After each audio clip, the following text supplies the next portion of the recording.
Good afternoon. A few minutes late today, just had to adjust everything. And I was actually looking for a little prayer. And I was thinking about those who may be with their family in our 52nd day. Just think about this.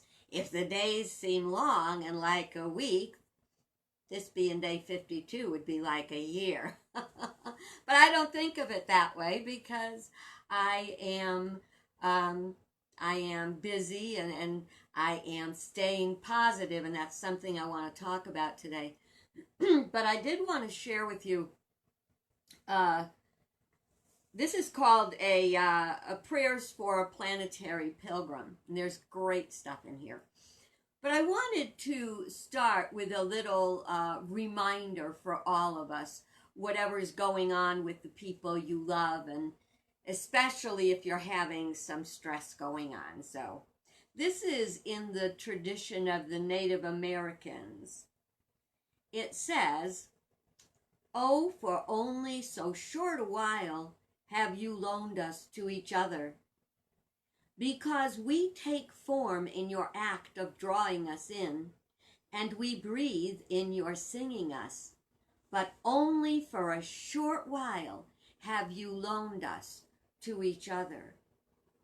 Because even a drawing cut in crystalline obsidian fades, and the green feathers of the crown feathers of the quetzal bird lose their color, and even in the sounds of the waterfall die out in a dry season. So too, because only for a short while have you loaned us to each other." So if you find some of those loved ones in your household or tap dancing on your last nerve, remember, it's just for a short while that we have to be with each other. And even if that short while was 100 years, even as we reach the end of the last day of the 100 years, we'd be wanting more. That's what I believe. Well, today, how are you doing? Are you feeling grounded? Are you got some things pulling at you? It's hard. It is hard not to have things pulling at you with the news and the not knowing when this is ever going to end. I remain looking for that cloud the size of a man's hand, meaning that the rains, the good, the washing away of this virus will come. Today we're going to talk about the missing link. I'm not talking about the missing link being the ape or creature, fish that any evolutionists talked about. The missing link I'm talking about today is the missing link, which is the connection that we have to make between cause and effect and our lower and higher consciousness. I know a lot of these things to be true because I have had almost 75 years to work on it. You see, in Unity we teach life is consciousness. So our life really amounts to how we perceive it and experience it by the ways we think and feel and live. Now, some of us, and some part of all of our lives, we live in lower consciousness. We look at logical causes and effects, like if you touch the stove and it's hot, you're going to get burned. That's an easy one to figure out, isn't it? But if you've ever said, why is this happening to me again? Or why are we in such crazy world? Or why is there war? We haven't really gotten the connection between cause and effect on a spiritual level. You see, let's look at a couple of examples of cause and effect. On the human level, you might say, I really want that job.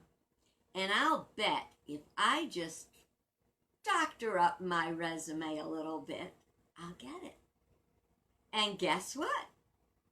You'll probably get it. And guess what?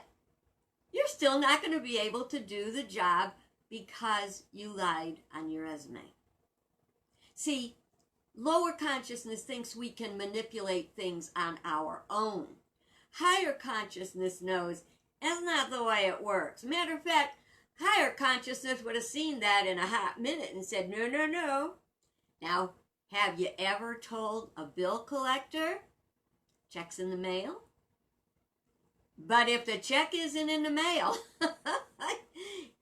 you're still got that bill, and not only that, you're probably going to get a late charge. We have to understand the ultimate effect of the causes we send out. And I think this was really important because we have to understand that all things are connected. For example, our body and our mind are connected to our health, causes and effects. A lot of people are suffering from the stress, the real stress of what we're going through. And I understand that. And I also know that all the stress is not going to help, that what's going to help is finding a way to get through this one day at a time, day by day. I was listening to Andrew Cuomo's update, his coronavirus update he does every day. And today he quoted Churchill. And he said that Churchill said, if you feel like you're going through hell, keep going. How do you like that? If you feel like you're going through hell, or if you're going through hell, I visited there a number of times. If you're going through hell, keep going. Think about the temptation to try to ditch out of that. I don't want this hell anymore. I'm just gonna hide. I'm just gonna what? I'm just gonna have a drink. I'm just gonna forget I've been dumped by this person, and I'm gonna grab onto that person. If I fall off that horse, I'm gonna get back and ride again, even though I haven't yet healed the injuries from falling off. Important part, get healed first. Some of the upsetting news that I heard on the recently was that a number of states, I think Nebraska, refuses to give out, to release the numbers of people who have contracted the coronavirus. They simply will not. You know what, folks? I know some people want to have numbers, low numbers matter by hiding high numbers. That's not going to mean the high numbers aren't there. Do you see? Lower consciousness, cause and effect. I can manipulate this. Ultimate truth, you cannot manipulate this. When we let the stress of all this get to us, our mind and our body are going to be so stressed, we will open the door to illness. Okay? We also don't have the connection between spirit and science. There's this big fight, it's whether or not God could do this. Well, God couldn't have done that because it's science. Well, of course, I see science as the mechanics of God. It's how it happens. And whether that was evolution from one type of creature to another, to another, to another, frankly, it doesn't matter because I continue to evolve from the person who I used to be, blossoming into the person I was meant to be. Now you notice, I didn't say I changed into a different person. I blossomed into being what I was meant to be, and you can too. So spirit and science, we must make them a connection. I read the other day in my book Foundations of Unity, it said, and this will kind of boggle your mind. We'll do one visit on just this, but I'm just going to throw it out there. Sit down, hang on to something. Unity teaches all things start in mind. All things start with thought. In Unity, we call God divine mind. Therefore, ultimately, if we claim that, somehow we claim that some level of consciousness was at the core of this virus. But that's for another day. What we want to know now is the connection that we make between spirit, science, and manifestation. We receive the divine idea through our mind, from divine mind to our mind. And we have science, like I said yesterday, we have a brain to use. We have hands, we have the opposable thumbs, so we can do a lot of things, and we can manifest through thought, word, and action the things that the ideas we receive from divine mind. We want to make the connection. This is another one. Don't let go of whatever you're hanging on to yet. And that is God and government. You see, God is Lord, which is spiritually translated as law, which is also principle. And government is the human expression of law.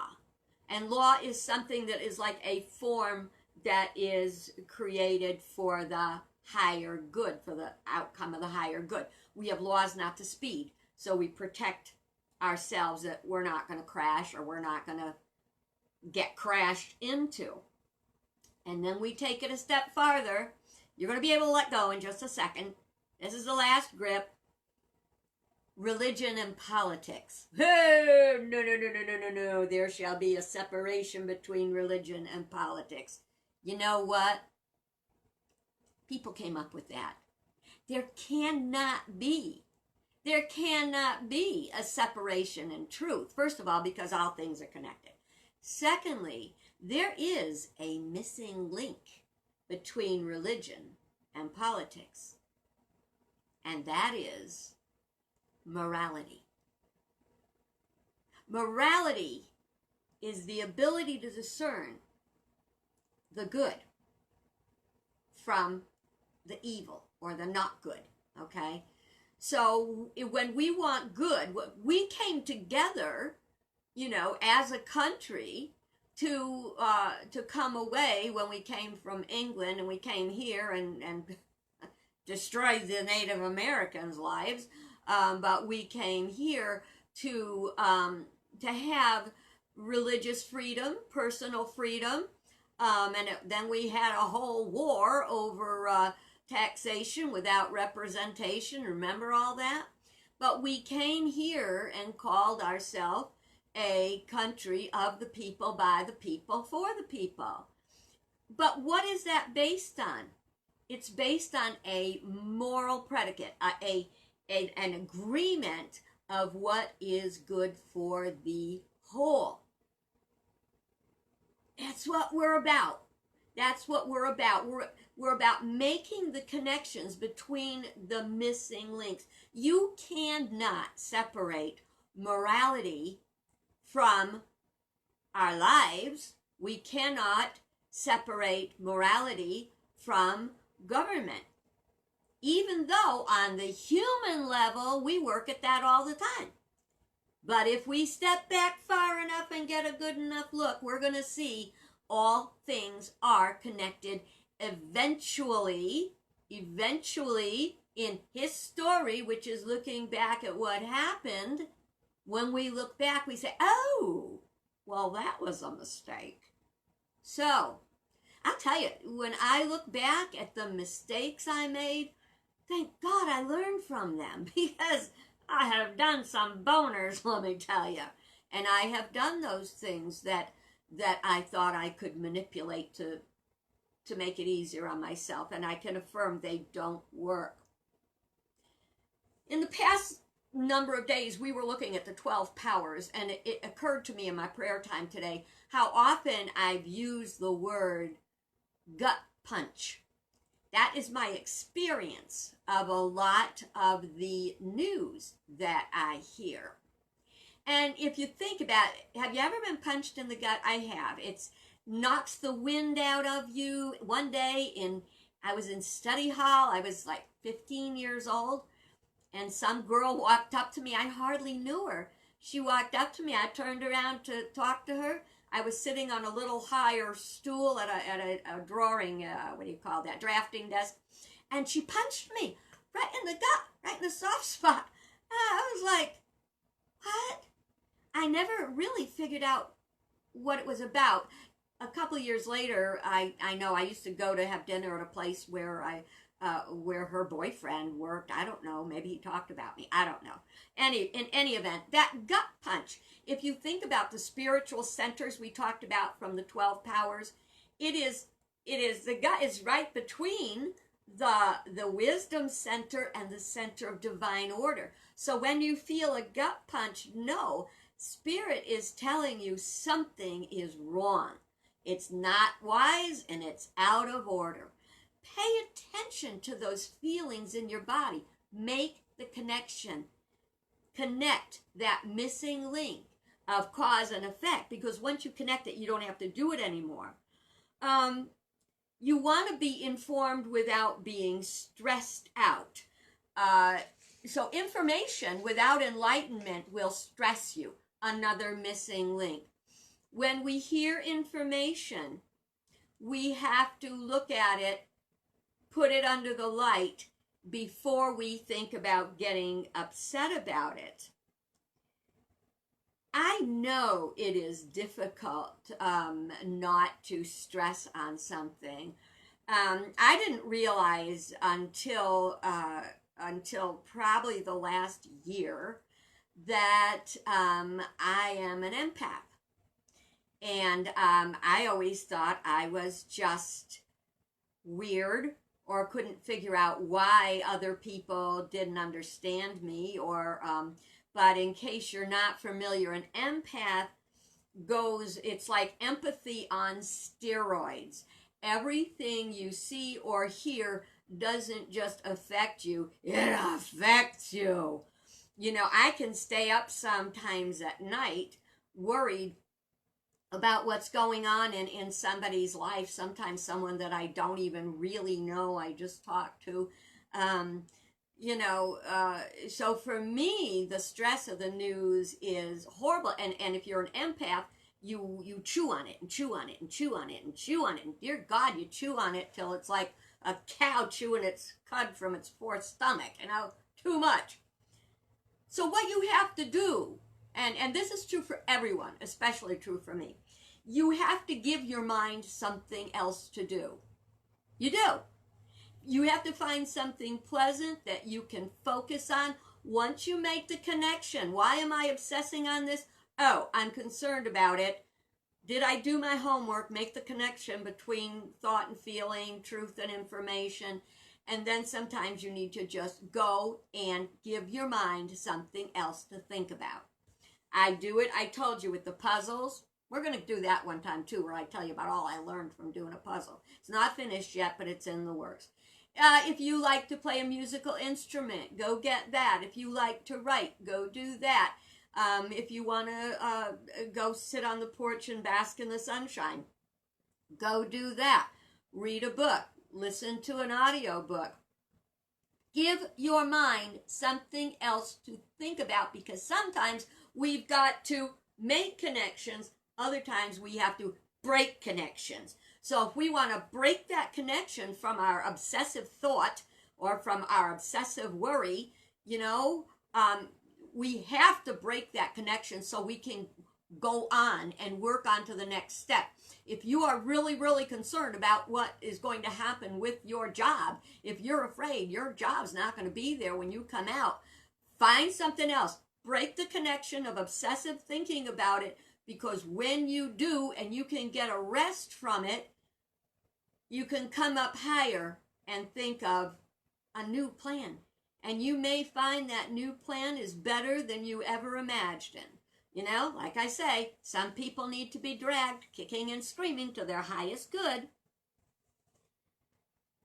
Jesus one time said, "For this I was born. For this I have come into the world." I believe that what I'm doing right now, getting through this, trying to find the best way to get through it, and trying to help others come along with me to get through it, I think that's one of the reasons why I was born. In case you didn't hear me tell the story earlier about when I was a young Catholic girl, and they said that the Pope had opened the letter from the children of Fatima, and he passed out, and it was going to be awful, and people were going to be running in the streets, and it was going to be crazy. And I said, "Why, God? Why did I have to be born now?" This is why. I believe it's my whole path. I believe that's why I had all the number of jobs I had, because each job taught me something else about what I needed to know. And I believe you're not here for decoration. You're here for a reason too. And that's what I'd like you to think about today. Hopefully you'll go back and visit me again tomorrow. But for today, I would like for you to say this. For this I was born. For this I was born. For this I have come. Say that for yourself and think of it and find the answer. I'm going to just share a quick little inspiration. This is, again, it's a Native American quote, and it said, "When you were born, you cried, and the world rejoiced. Live your life so that when you die, the world will cry, and you will rejoice." Think about that. Thank you for being with me. I hope you come back again tomorrow, and know that I love you, I bless you, I appreciate you, and I behold the divinity in you. And go let that light shine. God bless you. Have a good day.